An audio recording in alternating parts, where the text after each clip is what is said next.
Hello, everybody. First of all, a really warm welcome, a really warm virtual welcome, at least to Cardiff University and to the engineering school in particular. My name is Mark Eaton. I am one of the admissions tutors for the mechanical and medical side of the school.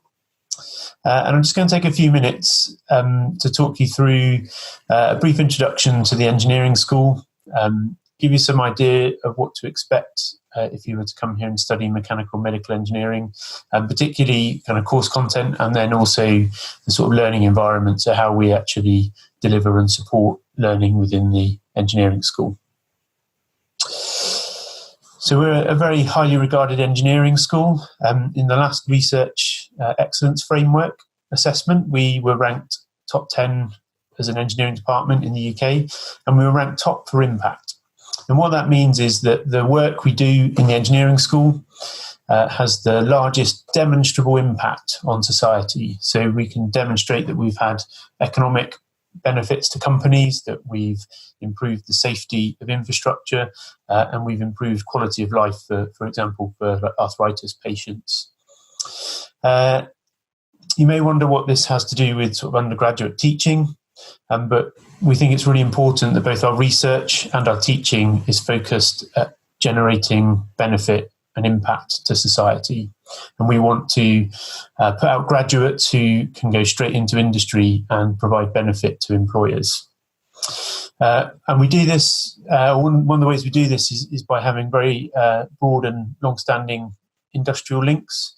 And we use these not only to support our research, but also to support and guide our teaching. So we have an industrial advisory board who are a group of industry partners who guide the content and the delivery style of our teaching and our teaching strategies, and also help us to establish the skills that we need to teach our undergraduates so that they're as up to date and relevant as they can be to the current requirements of industry. We also use our industry contacts to provide guest lectures into our modules, and also to support project work and a lot of careers activities within the school. And we think that's really important as well. So having industry guest lectures means that we can provide industry insight into why we're learning what we're learning, and how it might be used in industry, and why it's important to sort of understand and know those things. In terms of size, we have about 260 members of staff in the school, permanent staff in the school, and just under half of those are academic staff. So we have about 110 academic staff at any one time. We've got around 1,200 registered students at any one time, so that's across all of our degree schemes and all of our year groups. Around 500 of those are mechanical medical students, so you can see that we make up quite a large proportion of the engineering school. And all of our courses, all of our mechanical and medical courses are accredited by the Institution of Mechanical Engineers and the Energy Institute. So this gives you a bit of a sort of schematic of the structure of the engineering school. So we're what we call an integrated school, and that means that all of our engineering disciplines sit under one sort of engineering school umbrella. So they're not run as separate sort of organisations, as it were. And that gives us lots of benefits in terms of sharing of facilities, but it also means that we can actually interact a lot more between those disciplines. And that's something that's a really important in terms of what happens in industry, that you'll see in some of the sort of later slides when we talk about third and fourth year projects, particularly group projects, that we have mechanical, medical, electrical and civil students all working together on group projects, and that's really what happens in a lot of those projects in industry. So it's an important thing that we can integrate those disciplines in that way. You can see over on the left we've got mechanical and medical sitting alongside each other. I often get asked why we home sort of mechanical and medical engineering together. And certainly in the earlier parts of the course, they're very, very kind of well aligned in terms of content. To me, that seems like a really natural home for medical engineering. So you're learning the same engineering skills and knowledge. You're just applying it to different problems. And in actual fact, a lot of our senior medical engineering staff are mechanical engineers by training, and they just became interested in applying their mechanical engineering knowledge and skills to medical problems, and that's how the course grew in the first place.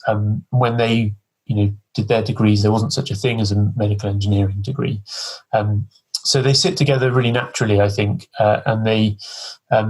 We have medical engineers working on mechanical projects, and we have mechanical engineers working on medical projects, and I think that works really well.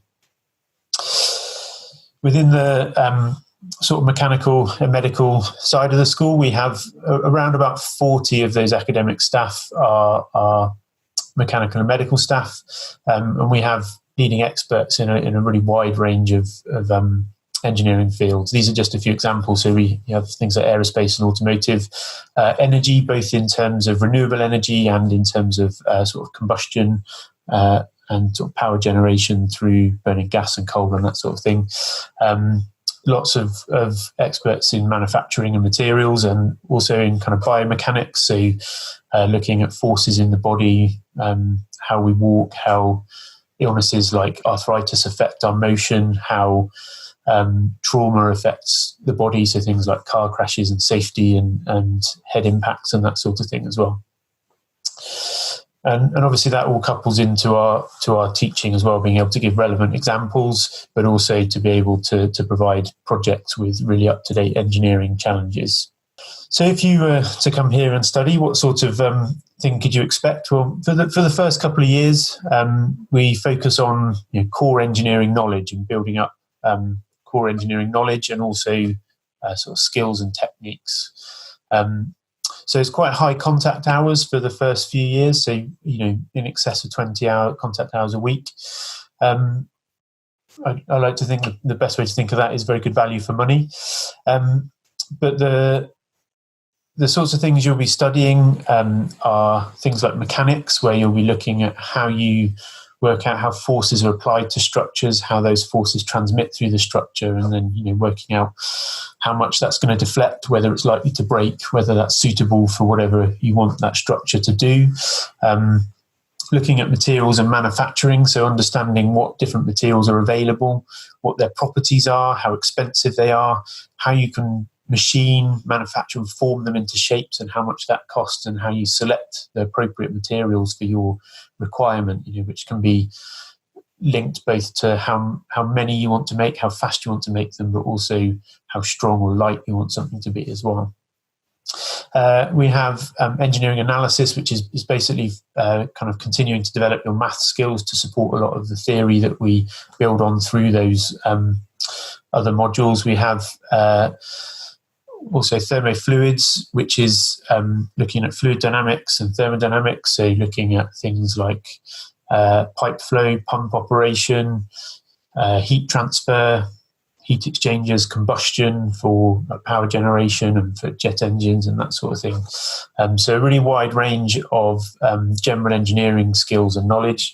We also do some things around computing, so coding, because software has become a very important part of engineering these days, and also some basic stuff on electrical technology, just to give people a broader engineering perspective as well.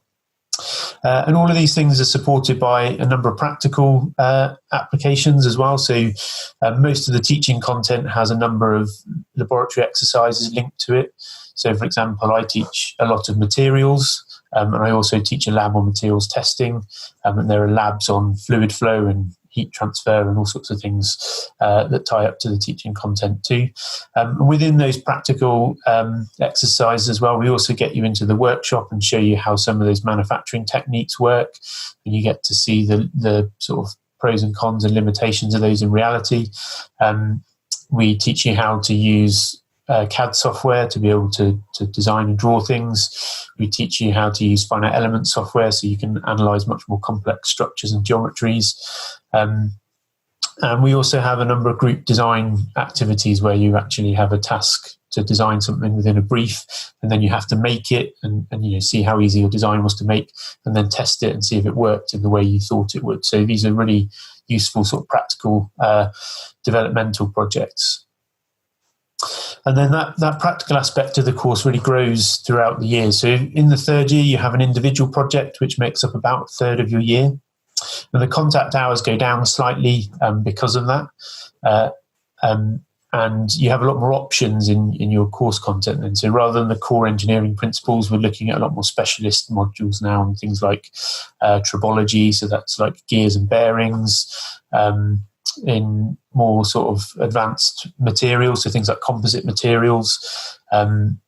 So you can choose a lot of options around the areas that meet your interest, or the areas of industry you want to go into, and sort of focus your degree a bit more to your requirements. And that third year project as well is another really good opportunity to focus on something you're interested in. So you get to choose from a range of topics proposed by the lecturing staff, or you can propose your own projects too if you prefer. And you get to spend the whole year basically focusing on that project, getting really into depth, drawing on those engineering skills and knowledge that you've built up in the first 2 years, and apply it to a problem, and really get stuck into that in detail. So a really sort of useful project for actually developing some practical skills. And if you go on to do an MN, so a 4-year course, then in the fourth year, you can see about half of the year is now made up of practical work, and that's 2 big group projects. And again, most of the modules there, and there's lots of optional modules again, so you can sort of tune what you want to do or what you're interested in. And the group projects then are, these are about as close as we can get you to working in a design group in industry, really. So you have a design challenge that you have to work on with a number of other people, normally sort of 4 to 6 people in a group. And you will work throughout the year on those 2 projects in parallel. So there's a lot of time management skills and person skills and the softer skills that you have to develop as part of this. And those are really important for going into industry. We have options. So there's a range of different projects you can choose from. So we have automotive design, which is basically designing a Formula Student car.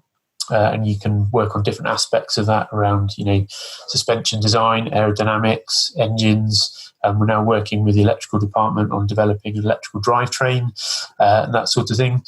There's a building design project, which is one of these examples where we're bringing together mechanical, electrical and civil engineers. So there's a lot of mechanical services that are required in a building, and lots of civil engineering companies employ mechanical engineers for that reason. So we're getting you to work together cross-disciplinary in a way that really reflects what is happening in industry.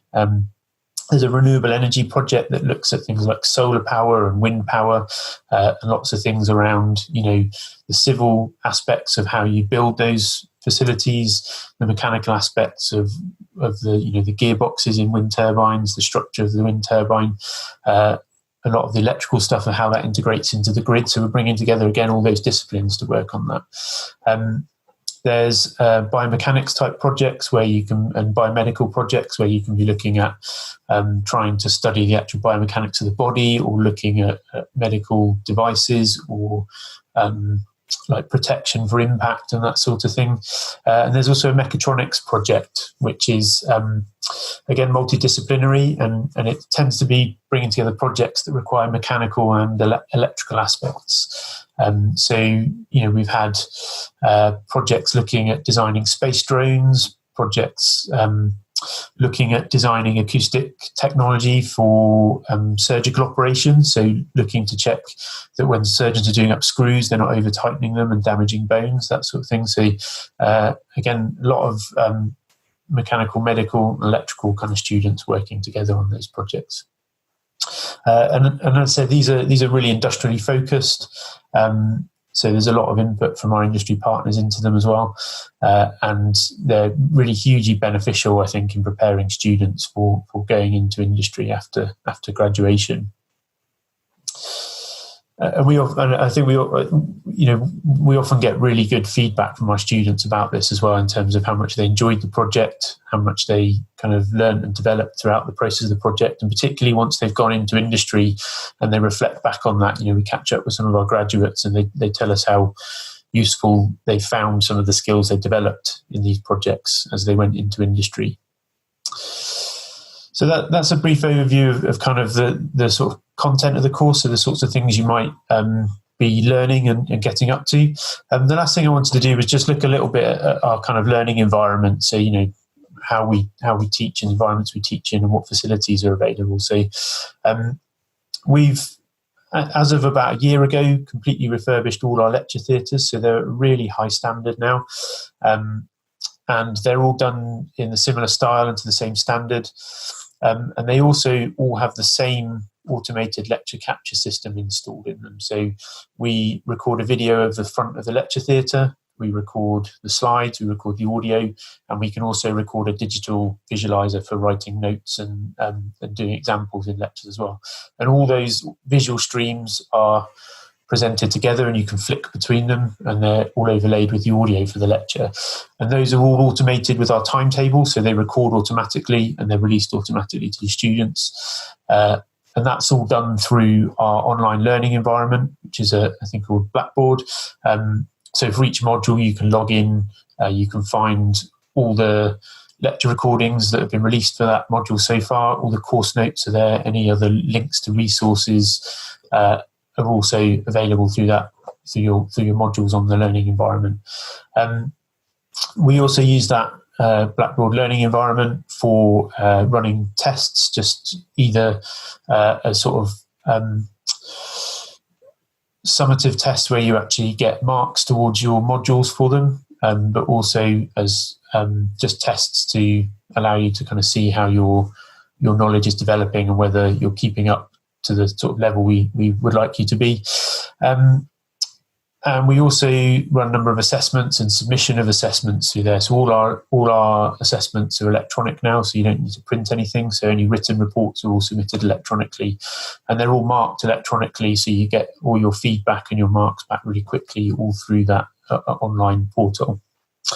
We're also expanding lots of our flexible and active and developing lots of active learning spaces. So we're looking at much more kind of moving towards much more practical based teaching, where we're looking at solving problems and then drawing all the theory to solve those problems. And we're building teaching facilities that are allowing us to do that more and more effectively.